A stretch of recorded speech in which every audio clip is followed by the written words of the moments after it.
Forest bathing is an evidence-based wellness practice that involves immersing yourself, taking some slow time and spending that time in nature. So yoga and meditation, it's often compared to that because people are familiar with those practices, and they're fabulous practices. I do them myself. And both yoga and meditation and forest bathing bring us to a deeper awareness of ourselves. It brings us a sense of calm. And those, again, are all the kinds of things that you would also gain from forest bathing. I think the main difference between those practices and forest bathing is that partner, which is the forest. And we in forest therapy like to say that the forest is the therapist. I'm not creating the healing or finding the wellness on my own and through my own mind. I'm actually in a relationship with the natural world. So bathing in the forest, that term comes from the Japanese Shinrin Yoku, which was a term coined in the early 80s in Japan. And it means immersing yourself in the forest or in a natural environment. So by immersion, we simply mean spending slow time in the forest or that natural environment. My walks are generally 2 or 3 hours long, and people ask, are we actually walking for that length of time? And no, you're not. We are walking, but we're also walking very slowly. And a lot of that time you're spending sitting or standing, sharing what it is that you're experiencing with those that are on the walk with you, or simply sitting quietly in contemplation of the natural world. So that's the bathing that's taking place. It's like sunbathing, where you're simply laying out and enjoying the sun. In this case, you're putting yourself in and amongst the forest. You know, that's sometimes some of the anxiety that people bring to forest bathing, the idea that there is a right or wrong way to do it. And I like to say that in the same way that there's no wrong way to be a tree, there's absolutely no wrong way to be you in the forest. So there is no right or wrong. I think the slowness is really what it's all about. And that's what people most remark on, that it's like, I've never actually walked so slowly or actually spent so much time going slowly. But it's because we're going slowly that you can notice the details, that you can actually start to slow down to the pace of nature, to the pace of moss growing on rock, as opposed to the pace of how quickly we can receive something on our news feed, or how quickly we need to travel in our cars, or the sort of modern day tempos. So the right way, I guess, if we had to define it, is simply going slowly. What we say in forest bathing is that this is not a naturalist walk. So I'm not a trained botanist. I'm not going to be naming things for you, because naming is not necessarily knowing.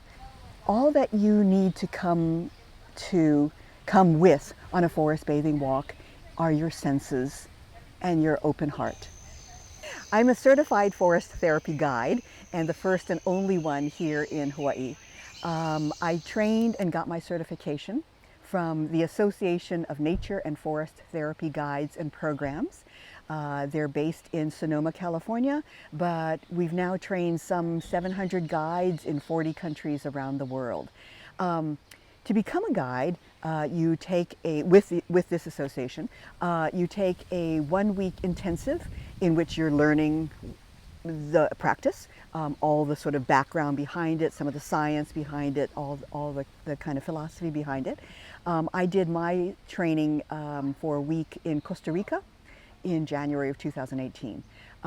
Following your intensive training, which is held at certain locations around the world, you return to your home, and there's a 6-month practicum. So you're accomplishing a very strict curriculum of activities and research and reporting back and forth with your mentor online and your cohort group.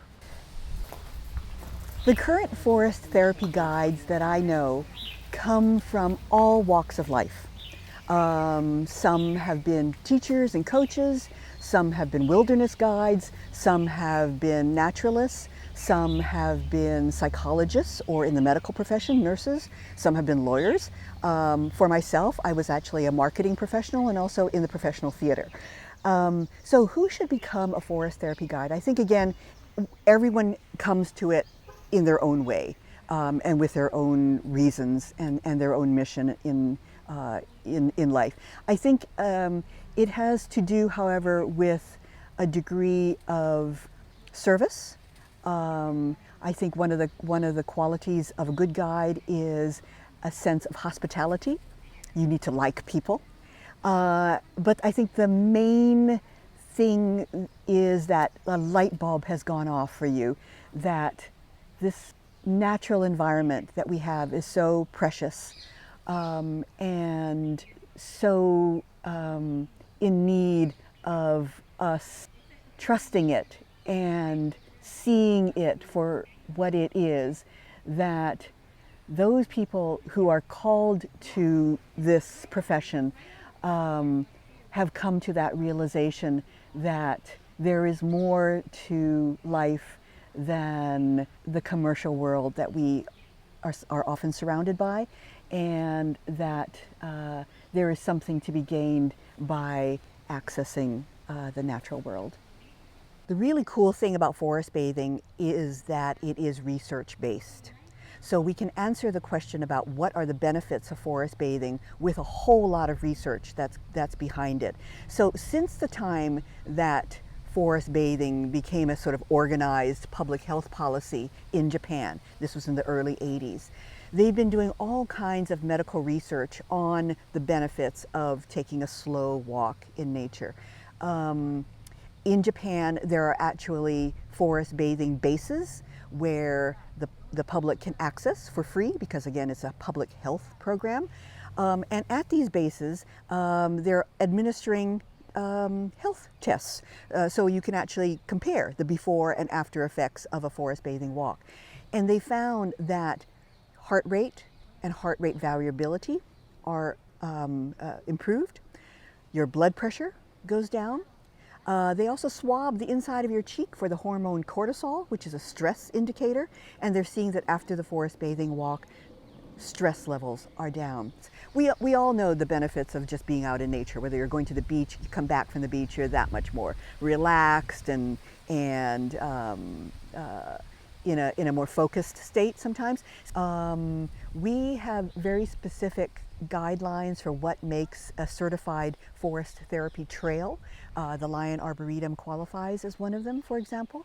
It requires that there be access, so that there's parking, you can get to it from the city, there are restrooms. So we're not asking you to go way out into the wild, for example.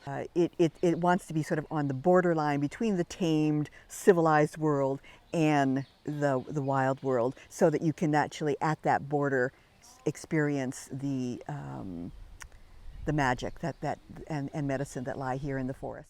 So for those of us that live in Hawaii, we're all very concerned about the number of tourists that are coming here and its impact on the islands that we live, our home, and a place that we love and want to protect.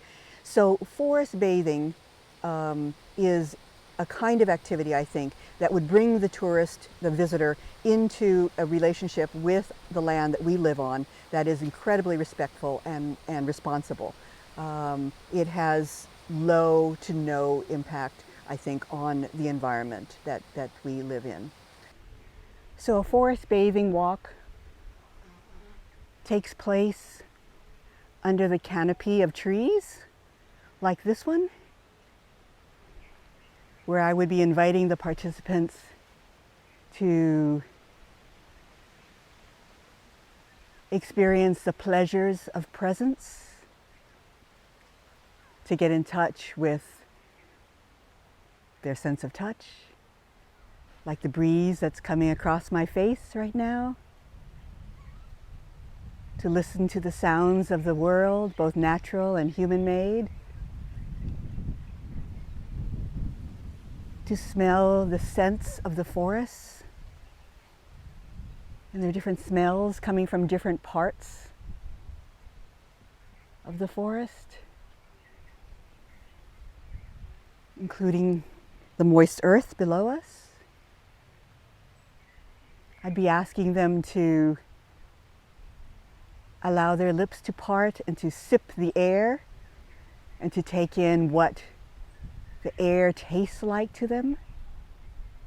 And then finally, to use their inner sense and find which direction they would most like to face in. So we're using not only the 5 senses, but also other senses of proprioception and a sense of your own movement and where you are in space. We're using all of our senses to connect us again with the natural world, to slow down, and by slowing down, de-stress. So one of the things that a guide will bring you is to spaces that you might not have discovered on your own. And this is one of them, where it's pretty far back here in the Lyon Arboretum. You're removed from a lot of the urban sounds. And we often just sit here with a group of the others on the walk with us and listen.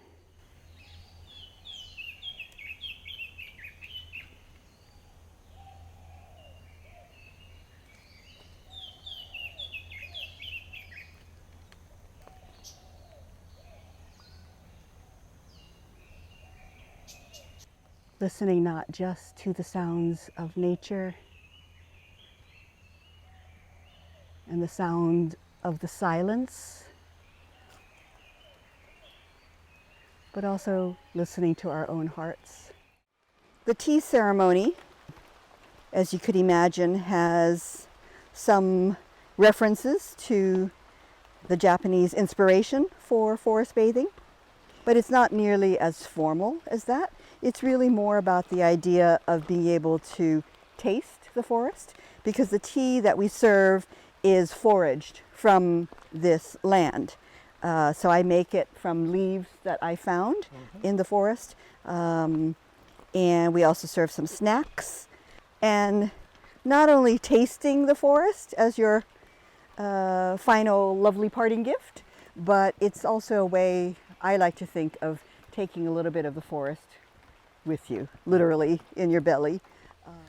Aloha, I'm Phyllis Look, Hawaii's first and only certified forest therapy guide, and I own a company called Forest Bathing Hawaii, and you can find that at forestbathinghi.com.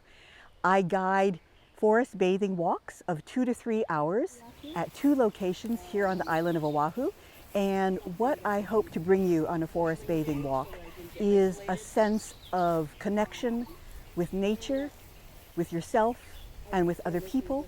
And we will go slowly and bodifully, as opposed to mindfully, in a beautiful natural environment for 2 to 3 hours.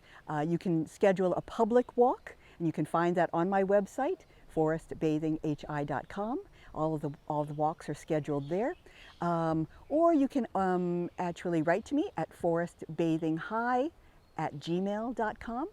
You can also schedule a private walk, and I love doing those for workplaces, so team building efforts, for families with young people, younger than 16, or other kinds of special events like bridal parties, things like that. So a public walk or a private walk, please come and enjoy Hawaii and take in and immerse yourself in the beauty of Hawaii's natural environment.